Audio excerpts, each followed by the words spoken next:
Hola, buenos días compañeros. Nos correspondió exponer hormonas. Mi grupo está conformado por Mateo Tobón, Ana Leonor Rojas y mi nombre es Franci Cruz. Vamos a tocar los temas de hormonas lipídicas, hormonas proteicas, acciones hormonales, control de plagas en el tema forestal y pues ejemplos en plantas y animales. Bueno, una hormona es una sustancia química que se sintetiza en una glándula de secreción interna, que es perteneciente al sistema endocrino, y esta ejerce pues algún efecto fisiológico sobre las células y pues las hormonas viajan a través del torrente sanguíneo. Las hormonas también actúan como mensajeros químicos y pues estas solamente ejercerán su acción sobre aquellas células que posean en sus membranas unos receptores específicos, y en nuestro cuerpo estos son llamados como células diana o células blanco. Existen dos tipos de hormonas, las naturales y las sintéticas. Las naturales son las que son segregadas pues, por cualquier glándula del sistema endocrino, y las sintéticas son las que son producidas en un laboratorio para tratar de compensar algún déficit patológico. Bueno, compañeros, como hemos venido hablando, pues quien está encargado de producir las hormonas es el sistema endocrino, quien está formado pues por una serie de glándulas que liberan un tipo de sustancias llamadas hormonas en el sistema de glándulas de secreción interna, que es este, ¿no? Entonces, dentro del sistema endocrino podemos encontrar las principales glándulas que lo conforman, que son el hipotálamo, la hipófisis, la tiroides, la paratiroides, las glándulas suprarrenales y las glándulas reproductoras, que en las mujeres pues va a ser los ovarios y en los hombres van a ser los testículos.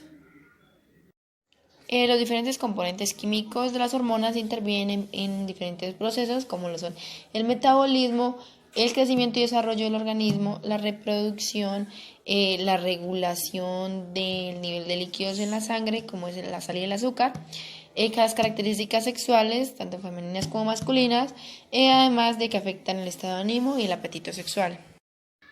Bueno, a continuación les voy a mostrar el proceso que hace la hormona cuando llega a la célula diana. Cuando la hormona transportada por la sangre pues llega a la célula, hace contacto con el receptor como una llave con una cerradura, es decir, para cada hormona pues hay un receptor. La célula es impulsada pues a realizar una acción específica según el tipo de hormona de que se trate. De esa pues, manera pues llegan acá al núcleo, donde pues parece que son capaces de cesar la inhibición a que están sometidos algunos genes y permitir que sean transcritos. Las moléculas de ARN mensajero que se originan se encargan de dirigir en el citoplasma la síntesis de unidades proteicas, pues que las que se producirán son las que producen los efectos fisiológicos hormonales.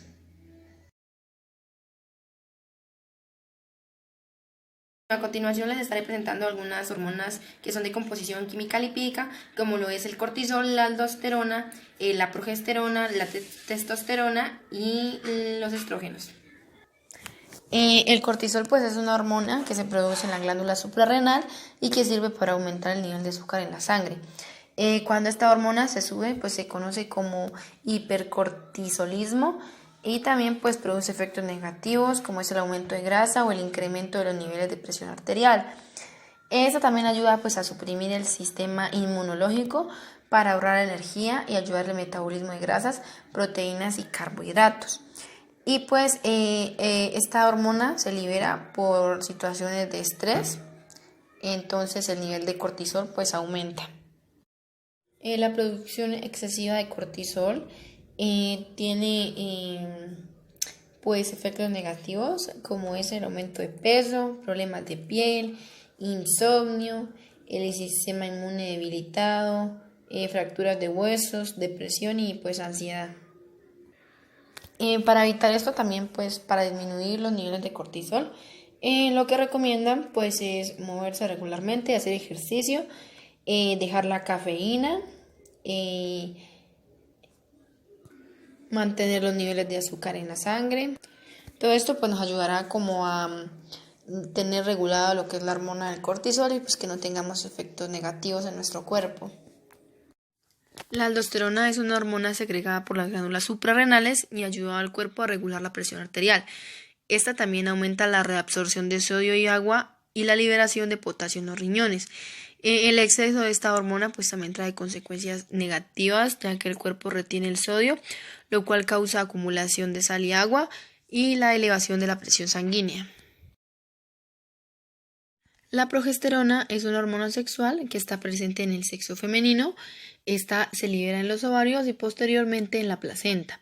Después del ciclo menstrual, su función es acondicionar el endometrio para facilitar la implantación del embrión en este, y durante el embarazo ayuda a que transcurra de manera segura.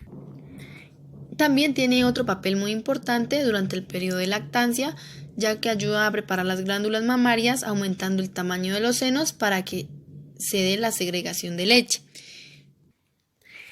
Otra de las funciones de la hormona progesterona es incrementar la excreción de sodio y cloro, ejercer un efecto relajante del útero, aumentar las secreciones del cuello uterino, mantener la vascularización de la mucosa uterina.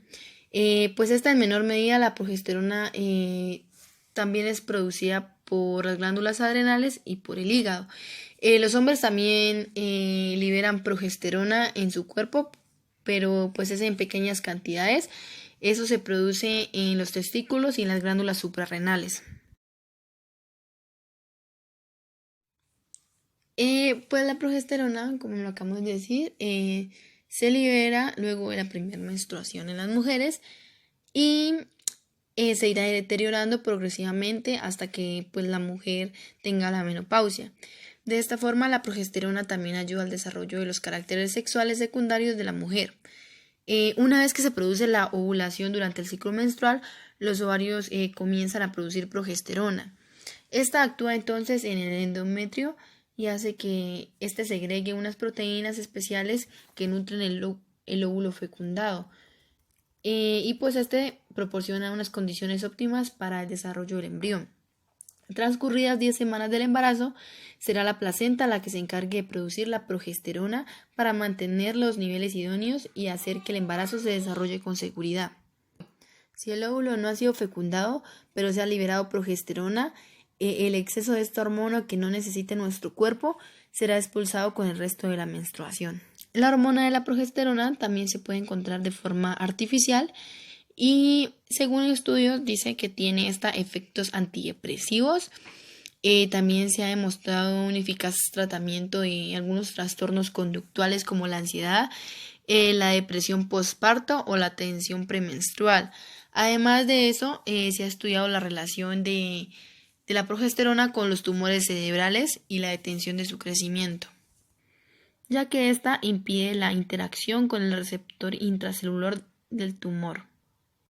La testosterona es una hormona que se produce en los testículos de los hombres.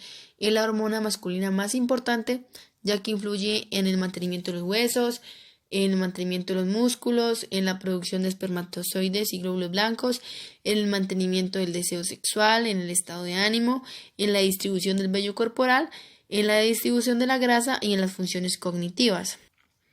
La plenitud de la testosterona en los hombres se produce alrededor de los 20 a los 25 años y a partir de los 30 años empieza el descenso en los niveles de esta hormona con una reducción aproximada de un 1% anual. No obstante, pues esta pérdida no supone ningún trastorno y se considera dentro de la normalidad.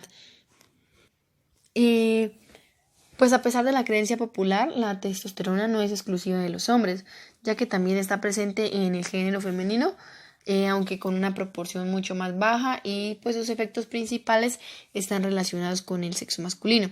En las mujeres está relacionada con aspectos como el humor, el apetito sexual y la sensación de bienestar.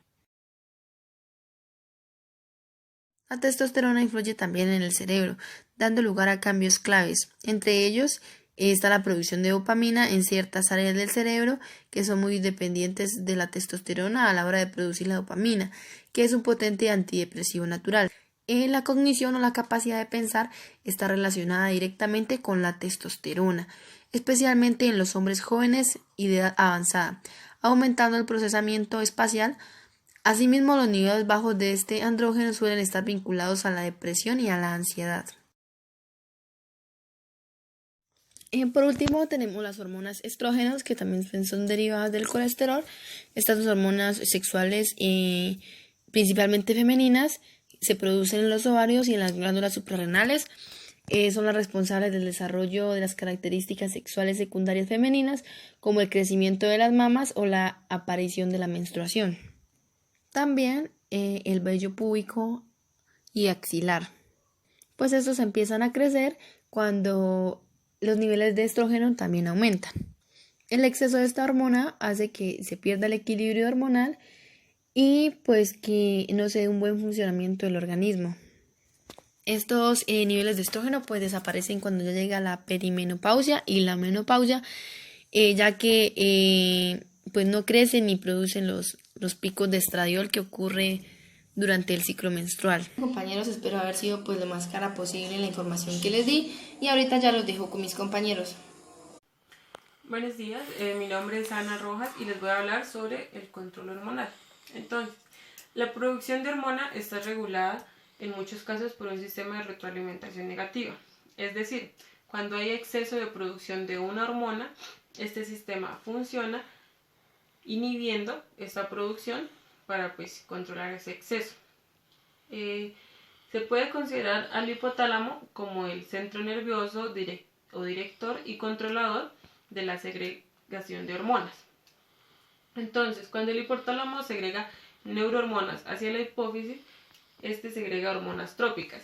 La hipófisis es una glándula que cuelga del hipotálamo y que controla las otras glándulas endocrinas. Entonces, cuando las hormonas trópicas salen hacia la sangre o van hacia la sangre, están en ellas hasta que otra glándula endocrina está lista para recibirlas.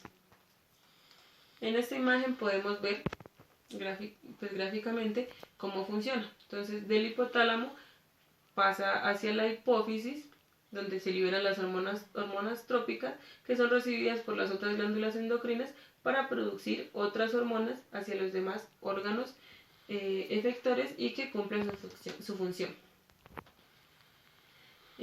Una de estas hormonas son las hormonas proteicas. Estas hormonas en su mayoría no logran traspasar la membrana plasmática o membrana celular de las células diana.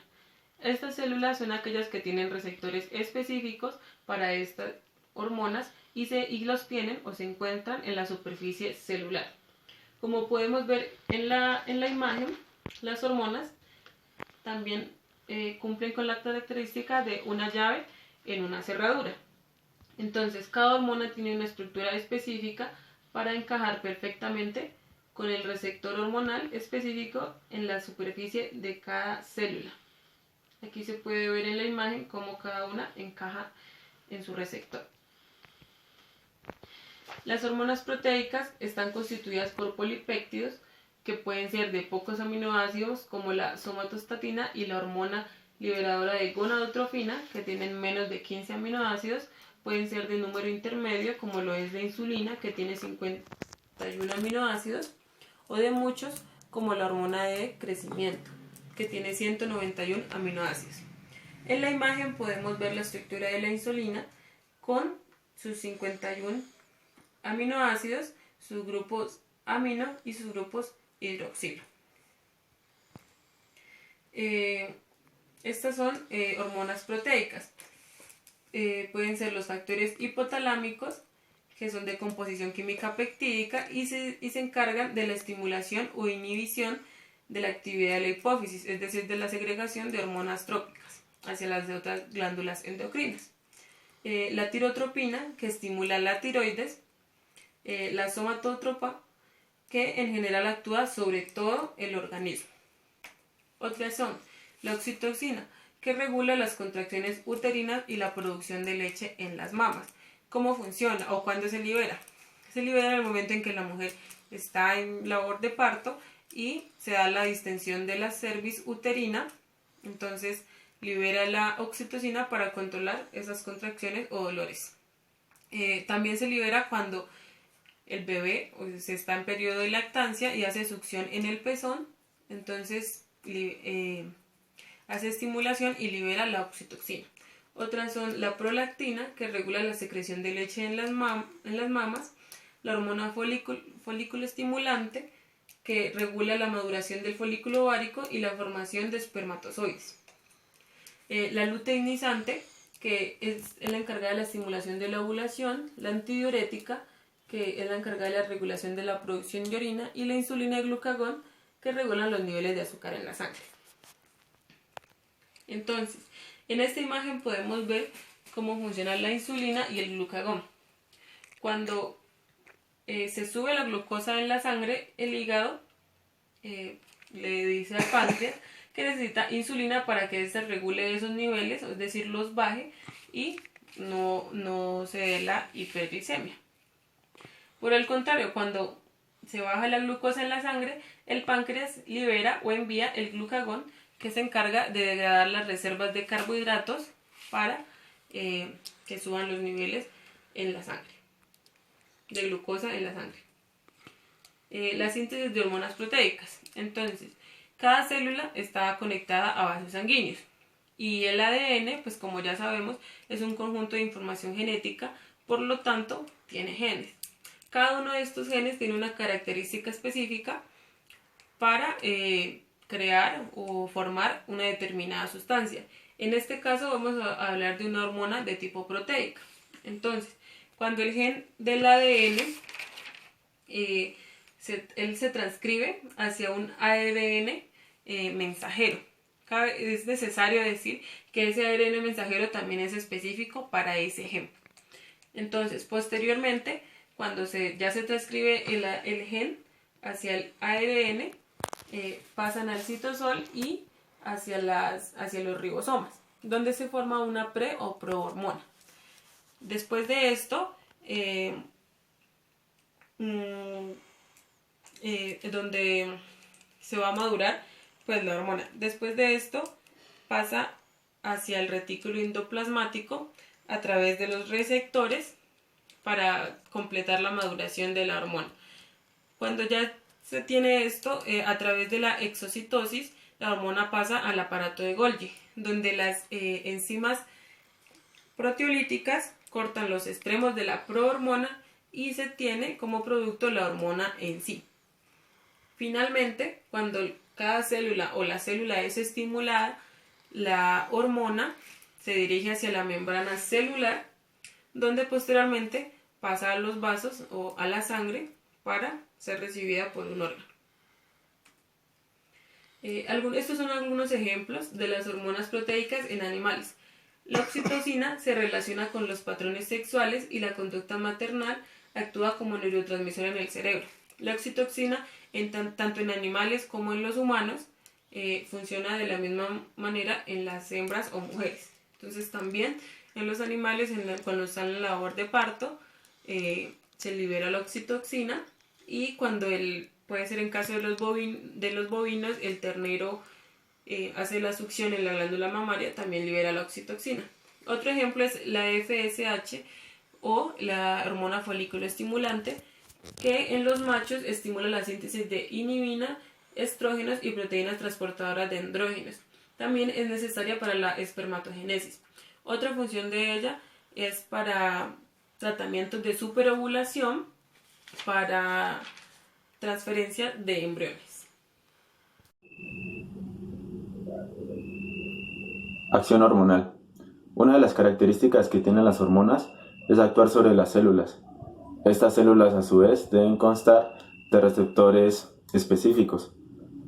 Estos receptores son receptores de membrana y receptores intracelulares. Los receptores de membrana son utilizados por las hormonas peptídicas. Estas se fijan a un receptor proteico que en la membrana de la célula, que a su vez estimula la actividad de otra proteína que hace pasar el ATP a AMP cíclico, que junto con el calcio citosílico pueden activar distintos tipos de enzimas llamadas quinasas. Los otros receptores son los receptores intracelulares. Estas son utilizadas por las hormonas esteroideas. Una hormona atraviesa la membrana de la célula por difusión. Estando dentro del citoplasma, se asocia a un receptor intracelular con el cual viaja al núcleo, atravesando la envoltura nuclear. Dentro del núcleo se fija el DNA y se hace que se sintetice ARN mensajero que induce a la síntesis de nuevas proteínas.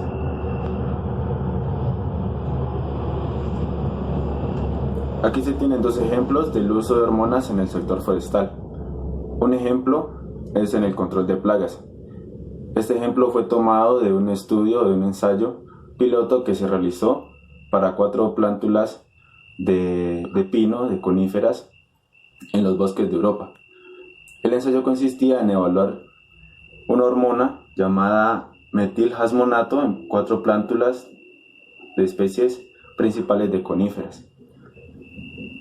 El ensayo buscaba que la aplicación de esta hormona reactive el sistema inmunitario e incrementara su capacidad defensiva, que al momento de llevar a campo aumente su resistencia frente al ataque del gorgojo del pino. Esta plaga es una problemática en la regeneración de los bosques de coníferas, causando casi el 80% de la mortalidad de ellas.